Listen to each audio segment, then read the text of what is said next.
Kemarin kita sudah membahas tentang rukun-rukun sholat. Yang pertama adalah niat, yang kedua adalah takbiratul ihram, yang ketiga adalah berdiri bagi yang mampu di sholat yang fardu, yang keempat adalah membaca surat Al-Fatihah. Sekarang kita akan membahas rukun yang kelima. Rukunul khamis, rukun yang kelima adalah rukuk. Ya, rukuk itu artinya di dalam bahasa Arab al-inhina. Ya, inhina. Itu condong, miring diri. Ya. Dan tidak boleh kita ini rukuk kecuali kepada Allah Subhanahu wa taala. Ya, rukuk dan sujud itu kita tidak boleh kecuali kepada Allah Subhanahu wa taala. Maka berbeda pendapat antara ulama mana lebih afdal, rukuk atau sujud. Ya, ada yang mengatakan rukuk karena setiap yang sedikit biasanya lebih mulia. Rukuk itu 1 kali, sujudnya 2 kali. Ada yang mengatakan sujud karena sebagaimana sabda Nabi sallallahu alaihi wasallam, aqrabu ma yakunul 'abdi wa huwa fis sujud. Ya, sedekat-dekatnya seorang hamba dengan Allah ketika dia berada di sujud. Sujud melambangkan kerendahan kita di hadapan Allah. Ya. Maka kita dianjurkan ketika melewati daripada gerombolan-gerombolan itu disebutkan kalau tidak salah dalam kitab Juri dan Anaqul Talibin. Ya, kalau kita lewat kan biasa kan adat istiadat dan akhlak yang kita diajarkan itu. Ya. Ya, jangan sampai terlalu merunduk. Ya, jangan sampai terlalu merunduk. Bagus, itu bagus. Ya, tapi jangan sampai terlalu.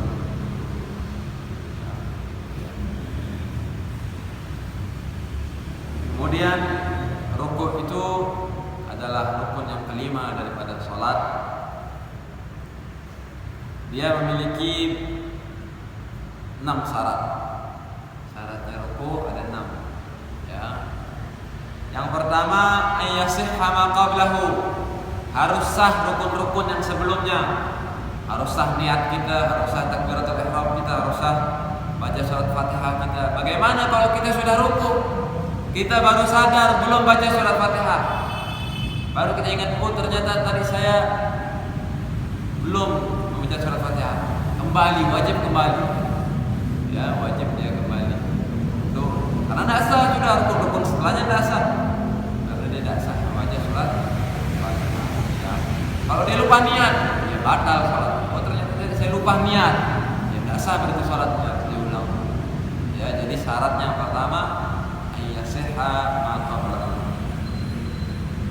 yang kedua, Allah yaksida bihi ghairah, jangan sampai dia meniatkan selain rukuk. Ya, misalnya lagi sholat, tiba-tiba kaget ada yang lempar, dia langsung rukuk karena dia menghindar dari lemparan orang. Ya, tidak sah. Harus diniat memang benar-benar rukuk. Sama seperti kita terjadi itu, kadang-kadang kalau kita kira imam atau kita mau niat sujud. Ya, kita mau niat sujud. Oh ternyata tadi saya lupa rukuk. Saya belum rukuk, dia mau langsung sujud. Bagaimana dia? Apakah dia langsung rukuk atau kembali? Wajib dia kembali dulu baru rukuk lagi. Ya, wajib dia kembali dulu baru rukuk lagi. Atau seperti kira imam, misalnya imam bakal sujud tilawah. Ternyata imam tidak jadi sujud tilawah. Ya langsung dia rukuk. Kita kira mau imam sujud, maka kita karena kita bergerak untuk sujud tilawah maka harus diulang lagi. Dia harus diniatkan niatnya untuk rukuk ketika turunnya, dengan niat yang lain. Ya. Yang ketiga yatma'inna fihi, harus dia tumanina. Ini salah satu rukun yang wajib tumanina. Ya, rukun yang pertama yang wajib tumanina salah satunya adalah rukuk. Ya, harus dia tumanina. Apa tumanina itu? Ya, dia harus diam dengan kadar subhanallah. Itu artinya tumanina. Ya, sebentar saja. Subhanallah. Ya, tidak yang baca 3 kali itu sunnah ya. Subhanallah bihamdi itu sunnah 3 kali. Ya. Yang wajibnya dia harus tumanina. Tumanina itu apa? Dengan kadar subhanallah.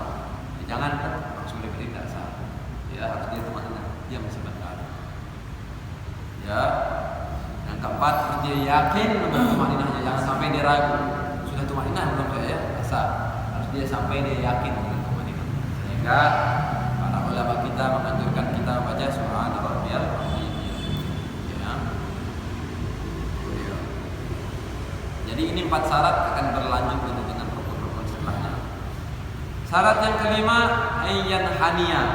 Dia harus merunduk. Ya, syaratnya harus merunduk. Sekiranya kedua telapak tangannya mendapatkan daripada lututnya. Ya, harus merunduk pertama. Ya, harus merunduk. Kalau dia inhinas, namanya ada inhinas. Ya, inhinas ini dia berdiri tidak merunduk, tapi bisa dia dapat tangannya. Ya, inhinas. Mana yang berkatakan ini inhinas, dia harus merunduk itu begini. Ya, ini nama merunduk. Kalau inhinas itu begini, ini tidak sah. Walaupun dia dapat tangannya kan, dapat tapi inhinas ini tidak sah. Dia harus merunduk. Ini namanya inhina. Inhina itu artinya merunduk, ya. Dia harus merunduk. Tidak wajib dia dapat begini. Dia mau begini rukun apa? Begini rukun apa? Ini sunnah. Megang ini sunnah dan meluruskannya sunnah, ya. Meluruskannya itu sunnah. Wajibnya sekiranya. Kalau begini saya tidak salah. Kalau begini harus dia sekiranya dua telapak tangannya. Ya, tapi memegangnya sunnah.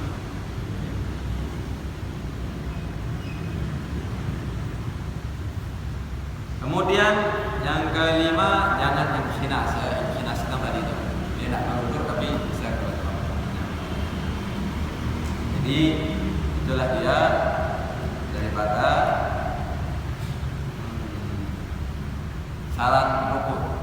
Ya, syarat rukuk yang 6 itu. Bahkan inhinas itu haram di mazhab. Inhinas itu haram. Ya, inhinas yang kayak tadi itu haram, tidak boleh dilakukan itu.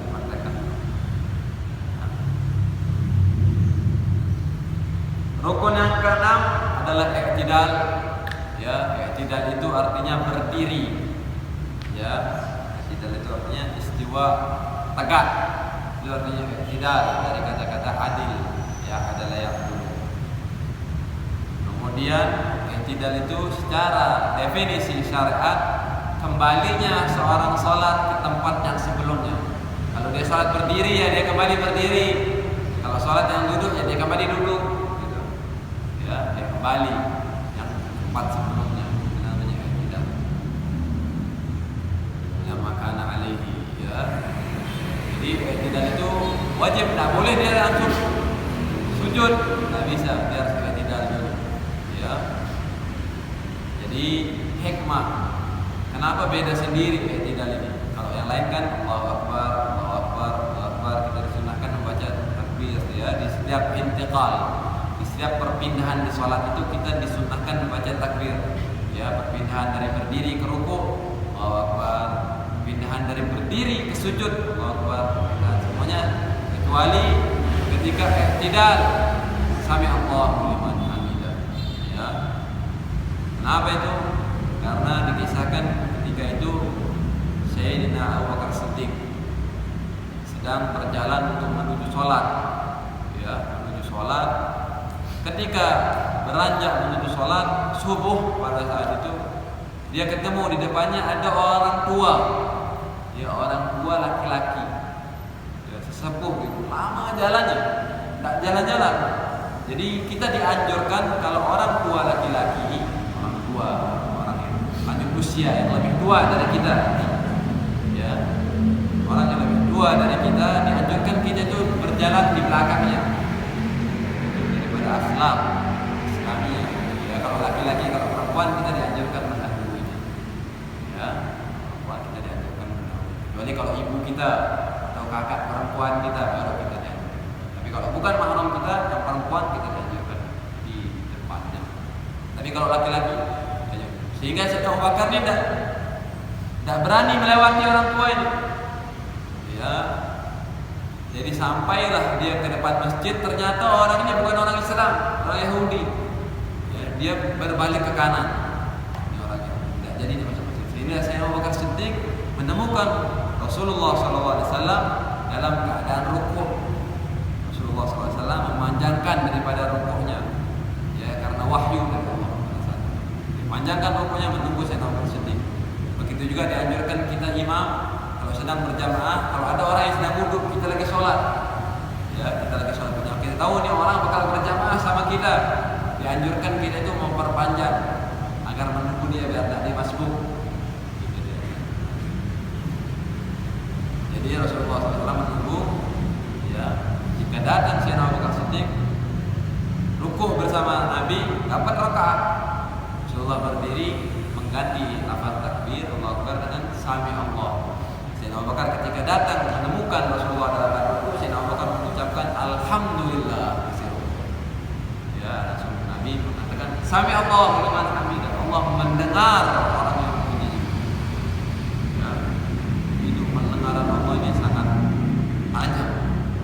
Ya, bahkan yasma'u dubaban namlil aswadi. Ya, Allah itu mendengar langkah kakinya semut yang di dalam batu yang hitam. Semutnya hitam, batunya hitam, di dalam itu ada semut. Allah mendengar suara.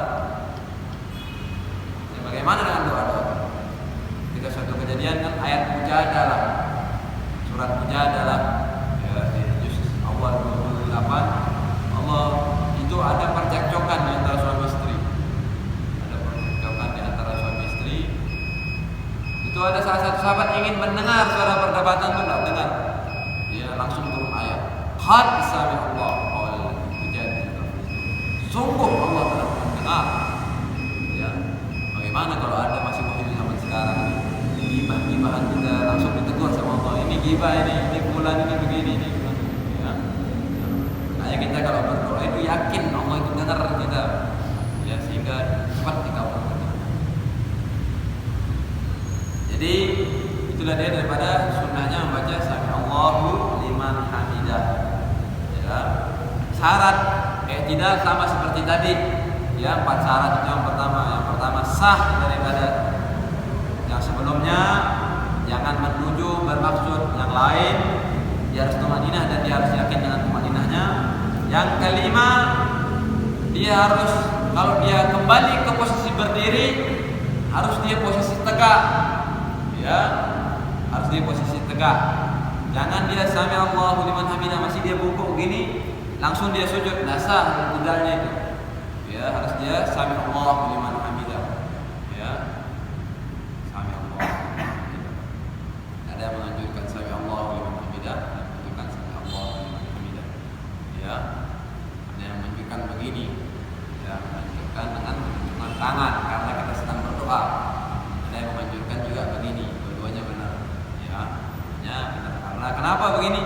Karena di dalam sholat kita tidak boleh menggerakkan tangan kita, walaupun ketika berdoa kecuali doa qunut. Ya, makanya kan kita ketika Rabbighfirli warhamni wajburni ketika duduk di antara dua sujud, ya, kita tidak begini doa itu. Tetap kita tidak dianjurkan mengangkat kedua tangan kita kecuali ketika doa qunut. Ya. Tidak ada yang mengatakan ketika saya Allah itu amin. Ya, itu dia yang sibak kifarah harus tegak. Yang keenam, Allah yutawwilahu, jangan dia memperpanjang. I'tidal lebih daripada membaca surat Fatihah dan bacaannya. Ya. Ada dua di dalam sholat rukun yang pendek, tidak boleh kita memperpanjangnya. Yang pertama i'tidal ini, ya, perpanjangnya lebih daripada sami Allahu liman hamidah rabbana lakal hamdu bil samawati wal ardi bil sembah. Ya, itu dia. Terus ketika itu kita membaca misalnya dengan kadar surat Fatihah lebih dari itu dia i'tidal, batal salatnya. Ya, karena ini rukun pendek, tidak boleh kita lebih dari itu. Ya. Kemudian ada yang mengatakan boleh diperpanjang karena dia termasuk rukun panjang. Ya, ada yang mengatakan. Tapi aktsar yang banyak daripada ulama fikih mengatakan ini rukun pendek. Kecuali di dalam waktu-waktu tertentu seperti doa qunut, ketika di akhir witir misalnya atau tengah malam kita witir, kita sholat subuh misalnya dengan keadaan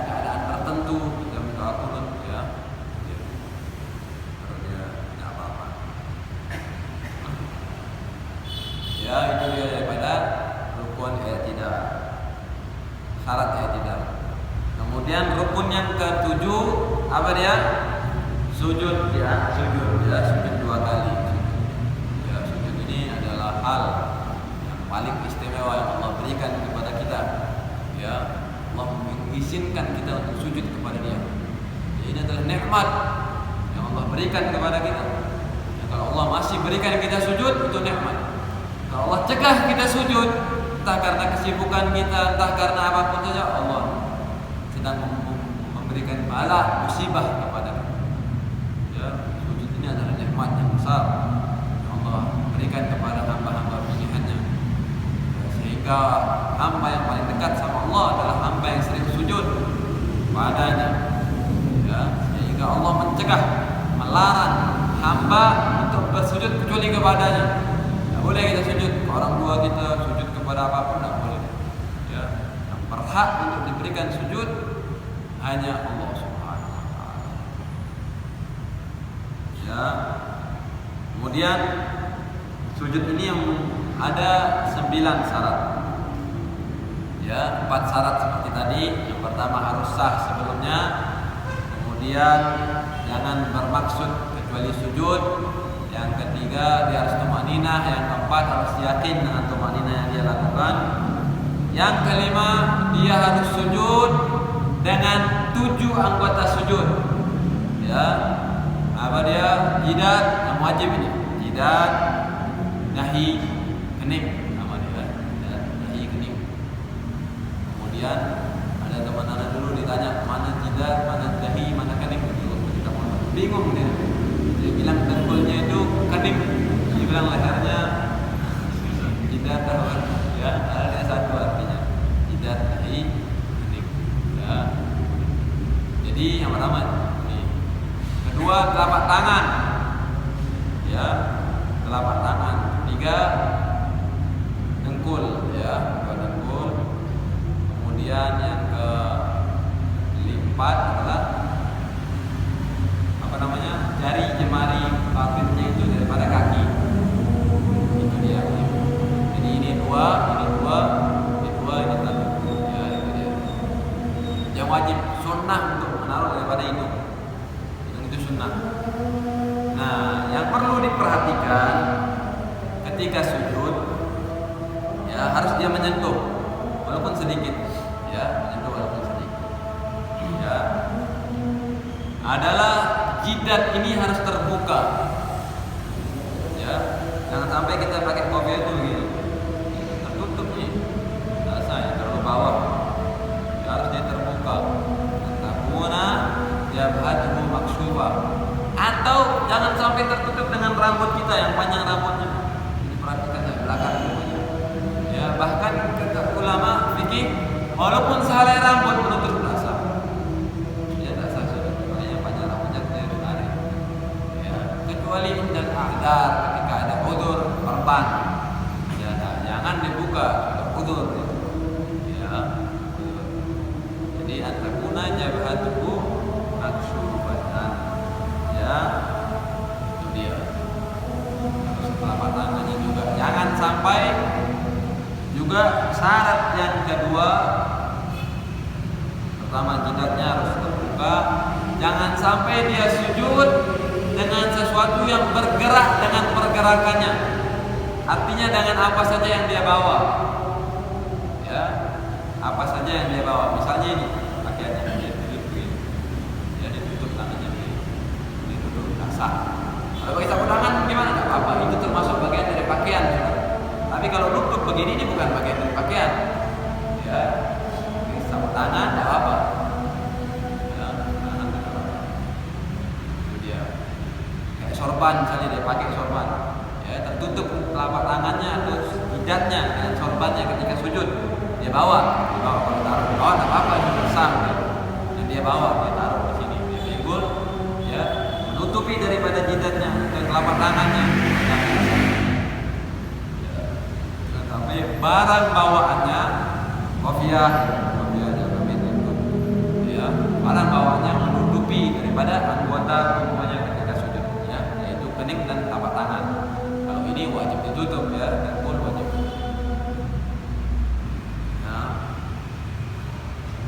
Kemudian Kemudian syarat yang ke-8, irtifa'u asafilihi ala alihi. Harus yang lebih depan lebih rendah daripada yang belakang. Artinya kepalanya lebih depan daripada pinggulnya. Ya, harus lebih bawah kepalanya. Boleh rata, sujud itu tidak boleh rata. Harus ya, harus begitu. Ya, makanya dasar sholat yang di tempat yang nanjakan gini. Karena tidak bisa kita sujud. Ya, harus dia lebih bawah kepalanya daripada pinggulnya.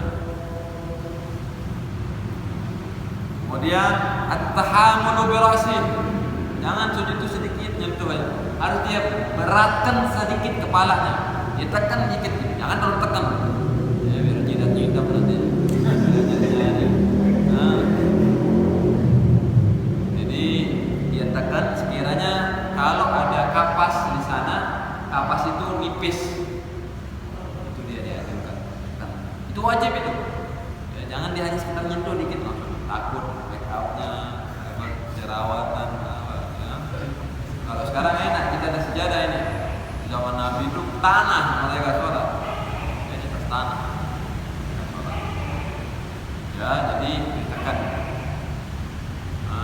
Hanya para sahabat Nabi diriwayatkan simah fi wujuhihim min athari sujud.